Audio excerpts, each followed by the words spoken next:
Hello प्यारे बच्चों, आज की इस वीडियो में देखेंगे 8th ग्रेड अभ्यास पुस्तिका 2024-25 की आपकी न्यू बुक है कक्षा 8 विषय सामाजिक विज्ञान। आज के वीडियो में देखेंगे अध्याय 2 में दिया है व्यापार से साम्राज्य तक कंपनी की सत्ता स्थापित होती है। तो चलिए देखते हैं। पहला क्वेश्चन आता है, ईस्ट इंडिया कंपनी की शुरुआती व्यापारियों को किस नाम से जाना जाता था? आपका उत्तर हो जाएगा ए नंबर फैक्टर से। दूसरा है फरमान शब्द का अर्थ है, तो आपका सही उत्तर हो जाएगा ए नंबर शाही आदेश। इसके बाद नेक्स्ट आता है आपका तीसरे में है मालाबार तट किन वस्तुओं के व्यापार के लिए प्रसिद्ध था? तो आपका उत्तर हो जाएगा काली मिर्च इलायची। चौथे में है प्रारंभिक ब्रिटिश काल में प्रशासनिक इकाइयों को किस नाम से जाना जाता था? आपका उत्तर हो जाएगा प्रेसिडेंसी। इसके बाद आता है आपका नेक्स्ट क्वेश्चन पाँचवें में है कुशासन के आधार पर किस राज्य को ब्रिटिश साम्राज्य में मिलाया गया था? तो आपका उत्तर हो जाएगा डी नंबर अवध। इसके बाद आते हैं आपके रिक्त स्थानों वाले प्रश्न। पहले में है 1651 ईस्वी में हुगली नदी के किनारे, तो यहाँ पे आपको भरना है ईस्ट इंडिया व्यापारिक कंपनी में फैक्ट्री आरंभ की गई थी। बी में आपको भरना है ईस्ट इंडिया कंपनी को 1765 ईस्वी में, तो यहाँ पे आपको बंगाल भरना है, बंगाल प्रांत की दीवानी प्राप्त हुई। और आपको सी नंबर में भरना है मीर जाफर। डी में भरना है आपको विलय और पाँचवीं में भरना है आपको रेगुलेटिंग। तो आप इस तरह से भर लीजिएगा। इसके बाद नेक्स्ट क्वेश्चन आता है आपका सातवें में है किस पुर्तगाली यात्री द्वारा भारत तक पहुंचने के लिए समुद्री मार्ग का पता लगाया गया था? तो आपको उत्तर में करना है वास्को डी गामा पुर्तगाली यात्रा द्वारा 1498 में भारत तक पहुँचने के लिए समुद्री मार्ग का पता लगाया गया था।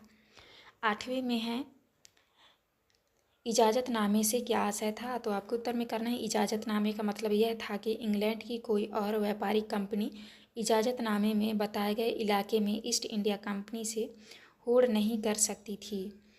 इसके बाद आता है आपका नौवें में है बक्सर के युद्ध के क्या परिणाम हुए थे? आपको उत्तर में करना है बक्सर युद्ध के सबसे महत्वपूर्ण परिणाम भारत की सर्वोच्च शक्ति सम्राट शाह आलम, उसका नवाब वजीर व बंगाल का नवाब संयुक्त रूप से पराजित हुए। युद्ध में सम्राट के हारने से कंपनी की शक्ति और प्रभुत्व को जनता को स्वीकार करना पड़ा, जिससे भारतीय शक्तियों की प्रतिष्ठा का पतन हो गया। 10वें में है पानीपत की तीसरी लड़ाई क्यों महत्वपूर्ण है? तो आपको उत्तर में करना है पानीपत की तीसरी लड़ाई 1761 में अफगान आक्रमणकारी अहमद शाह अब्दाली और पुणे के सदाशिवराव भाऊ पेशवा के बीच लड़ी गई थी, जिसमें मराठों की हार हुई। यह मराठों की सबसे बुरी हार थी। इस युद्ध ने भारत में अंग्रेजों की विजय के रास्ते खोल दिए थे।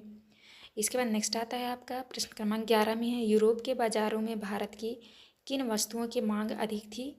आपको उत्तर में करना है यूरोप के बाज़ारों में भारत में बने बारीक सूती कपड़े और रेशम की ज़बरदस्त मांग थी। इनके अलावा काली मिर्च, लौंग, इलायची और दालचीनी की भी मांग थी।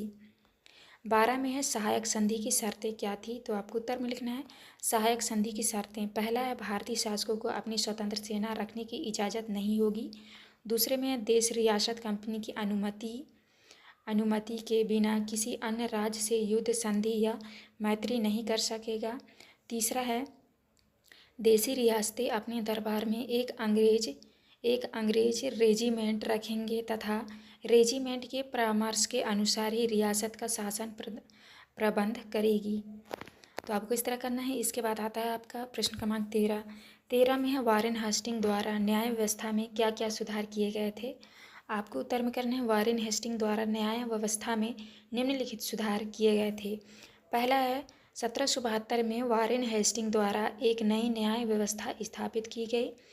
दूसरे में है इस व्यवस्था में प्रावधान किया गया कि हर जिले में 2 अदालत होंगी, फौजदारी अदालत और दीवानी अदालत। तीसरे में रेगुलेटिंग एक्ट के अंतर्गत एक नए सर्वोच्च न्यायालय की स्थापना की गई। इसके बाद 14 में है प्लासी युद्ध के क्या कारण थे? आपको उत्तर में करना है प्लासी युद्ध के निम्नलिखित कारण थे। पहला कारण है 1756 में अलीवर्दी खान की मृत्यु के बाद सिराजुद्दौला बंगाल के नवाब बने।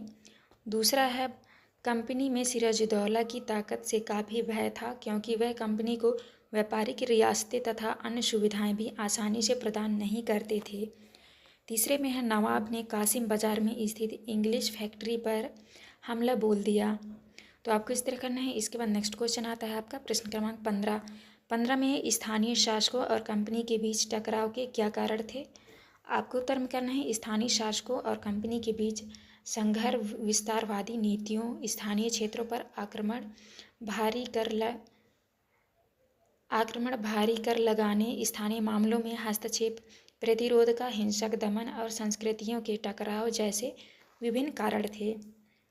16 में है यूरोपीय व्यापारिक कंपनियों में प्रतिस्पर्धा के क्या कारण थे।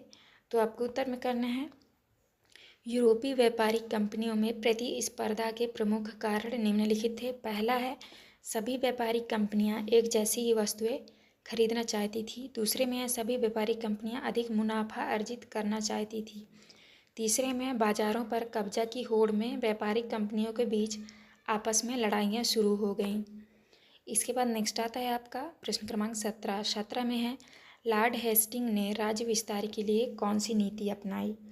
आपको उत्तर में करना है लॉर्ड हेस्टिंग ने राज्य विस्तार के लिए सर्वोच्चता की नीति अपनाई, जिसका उद्देश्य भारत में सभी देशी शासकों पर ब्रिटिश वर्चस्व स्थापित करना था। 18 में है लॉर्ड डलहौजी की विलय नीति क्या थी तथा इस नीति से किन किन भारतीय राज्यों को अपने नियंत्रण में लिया गया था। तो आपको उत्तर में करना है लॉर्ड डलहौजी की विलय नीति इस तर्क पर आधारित थी कि अगर किसी शासक की मृत्यु हो जाती है और उसका कोई पुरुष वारिस नहीं है तो उसकी रियासत हड़प ली जाएगी, यानी कंपनी के भूभाग का हिस्सा बन जाएगी। इस नीति से सतारा, संबलपुर, उदयपुर, नागपुर, झांसी, अवध इत्यादि भारतीय राज्यों को अपने नियंत्रण में ले लिया गया था। तो आपको इस तरह करना है। ये था आपका लास्ट क्वेश्चन। यहाँ पे हमारी वीडियो कंप्लीट होती है। वीडियो अच्छी लगी तो प्लीज़ हमारे चैनल को लाइक एंड सब्सक्राइब करिएगा। मिलते हैं नेक्स्ट